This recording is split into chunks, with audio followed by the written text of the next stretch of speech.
Okay, so good morning mga Kayubi farmers. Nandito po tayo ngayon sa demo site dito sa Barangay Boni South, Aritao, Nueva Vizcaya. Kasama natin si Sir. Kukunan natin siya ng product testimonial dahil isa po siya sa mga unang sumubok gumamit ng ating product sa UB Seeds Corporation. Ito pong ating Red Diamond Onion. Sir, ano pong pangalan ninyo? Ronald Castillo, sir. Ilang taon na po kayong nagsasaka, sir? So nasa 15 years na. Ilang taon na po kayong nagtatanim ng sibuyas? Pang 2 taon pa lang sila sumubok ako.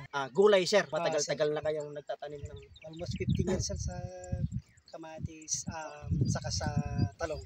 Actually, ito po ay 100 grams lang na pinademo sa kanya, pinatesting para masubukan niya sa ngayon. Then next season, susunod na season, depende kung ano po yung magiging feedback niya, malalaman po natin. So, Sir Ronald, kumusta naman po yung germination ng ating Red Diamond? Ang napansin ko dito, sir, yung pagkapunla ko. Opo. I-compare ko sa ibang punla. Ito, sir, 100 grams lang, pero halos tinalo niya yung kalahating pound ng mga regular na ibang klase ng product ng mga variety ng sibuyas. Opo. Ito siya, sir, kung tutusin, sir, parang kalahating pound na to. Yung equivalent niya sa 100 grams? Sir, oo. Tapos, ang kagandahan nito, i-compare ko sa ibang kwan, sa sakit matibay siya. Opo. Kahit na medyo may katandaan na sa pagtatanim, Opo. pag itinanim mo siya, basta malagaan mo lang ng gusto, halos wala siyang pagkaiba yung mga maagang na ipatanim. Sa germination, wala po tayong problema. Magandang germination ng ating Red Diamond Onion. Hindi ba tayo nagka-problema, sir, na yung kakaunti ang tumubo? Mga ganon, o tumubo man tapos namamatay yung punla. Wala Hindi naman, ganon. sir, hindi naman, sir. Medyo matibay siya, sir, sa sakit. Okay. Matibay siya. At saka kagandahan nito, sa napansin ko, yung punla pa lang, nakita nga ng mga taga-alaga ko, sabi nila, maganda to, sabi nila. Kasi nga, ang kagandahan nito sa Red Diamond, Opo. nung pangalawang patubig ko, sinundan kaagad ng ulan, hindi siya matras, hindi siya nasira. Oho. Hindi siya tinamaan ng yung bawir-wir na tinatawag natin. Yung anthracnose naman, Oo, o sir, yung oo. twister na tinatawag. Sa sa dahon, ano po napansin niyo sa dahon? Malupay-pay ba ang mga dahon nito? O Yes, sir, nakatayo siya. nakatayo ang Oo, dahon? tayong-tayo. Saka napansin ko dito, sir, yung ibang variety na ginagamit, madali siyang tama ng leaf miner. Opo. Pero ito, nakita niyo, walang kalip miner kahit hindi ako nag-spray. Man, pero minimal lang siguro. Sir, oo. Minimal lang yung atake. Sir Ronald, sa paglalaman po, ano po masasabi naman po ninyo? Although ito po ay nai-transplant po pala, maibalik ko lang, ito po ay nai-transplant noong January 24. To date, sa ngayon, ito po ay nasa 71 days pa lang po. Sa tansya ni Sir Ronald, mga isang patubig pa. O baka abot ng first week po ng April, saka po siya ma-harvest. Pero nagbunot kami ng pailan-ilan random. Ayan po yung kanyang laman na po siya. Bibisog pa po yan at lolobo pa. Sir Ronald, ano po ang magiging feedback po ninyo dyan sa laman? Magiging okay naman po kaya yan sa karanasan ninyo bilang onion grower, pagtatanim ng sibuyas, kapag kayan po ba pinakita natin sa mga ahente, mga buyer, ay gusto kaya ng buyer yan, gusto kaya ng mga ahente yan, sa ganyan na status po ng laman? Kalimitan, sir, yung mga buyer natin, saka yung mga ahente. Opo. Ito yung mga size na hinahanap nila. Ganito yung formation ng bilog na hinahanap ng mga buyer ngayon. Opo.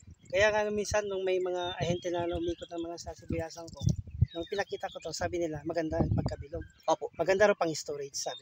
Opo. Kaya sabi ko siguro plano ko sana magtanim ng maaga. Opo. Kaya siguro inaasahan ko siguro yung company natin ng UB Seeds Corporation. Opo. Itong Red Diamond. Opo. Asahan nyo na baka kukuha ko ng 10 pounds siguro. Itong this coming season, sir, Sir. pataniman. Sige po, maasahan po ninyo pagka nagkaroon na po tayo ng stocks, i-deliver po namin kaagad sa inyo. Sir, sa kulay, okay naman po ba? Sir, maganda, sir, pulang-pula siya. Hindi siya mapusyaw. Ay, sir.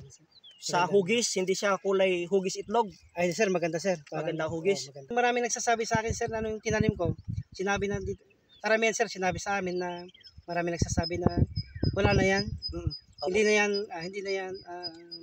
na yan tatama, hindi na yan magkakalaman kasi nahuli na. Oo, na-late na yung pagtatanim. Tama po. Nasa akin na raw lahat ng mga bakterya, lahat ng mga insekto, nasa akin na lang. Pero nung napansin nila, halos lahat dito, tinatanong nila sa akin na ano daw yung sikreto kung bakit nahuli ako, maganda pa rin yung tanim. Dahil nahuli tayo sa pagtatanim, pero maganda naman po yung resulta. Sabi ko nga, sa halos lahat ng naikutan namin na tanim na sibuyas ni Sir Ronald ay napakaganda po ng resulta. Kung may mga atake po ng insekto, very minimal lang po. Sa mga kasamahang farmer po kaya natin, sir, maaari po ba natin silang imbitahin na sumubok ng ating red diamonds sa susunod na season po na taniman? Actually sir, nung nalaman nila nung nilagay natin yung placard natin, Opo. tinatanong nila kung kung maganda ba yung hugis. Opo. Sabi ko sa kanila, subukan natin baka sakali maganda ka ako. Opo. Habang may dumadaan dito, sinasabi nila anong product yun. Opo. Tinatanong na nila. Tinatanong nila kung magkano yung per pound. Opo. Kaya sinasabi nila na baka itong season na to, mag-order sila. Ang napansin ko naman yung kanya, yung sabi nga ng tatay ko, sabi niya sa akin, maganda rin yung demo eh. Opo. Sabi niya. Opo. Kaya sabi niya, sa next season natin, medyo damihan natin yun. Opo. Maganda. Saka yung mga kapwa ko farmers, subukan natin ng red diamond. Kasi nga, gaya ng sinabi ko, so guys, salaman, at medyo may kaidadan yung pagkatanim ko, maganda pa rin yung outcome. Sir Ronald, maraming salamat po. Naway tuloy-tuloy yung magandang ani natin, tuloy-tuloy yung biyaya sa atin, maganda yung magiging presyo pa at tataas pa yung presyo ng ating presyo ng sibuyas at naway kumita lahat, hindi lang po kayo, kundi lahat ng mga magsasaka, magsisibuyas dito po sa ating area at mga magsisibuyas po sa buong Pilipinas. So mabuhay ang mga Filipino farmers, mga onion farmers, onion growers at maraming po. Salamat po Sir Ronald. Thank you.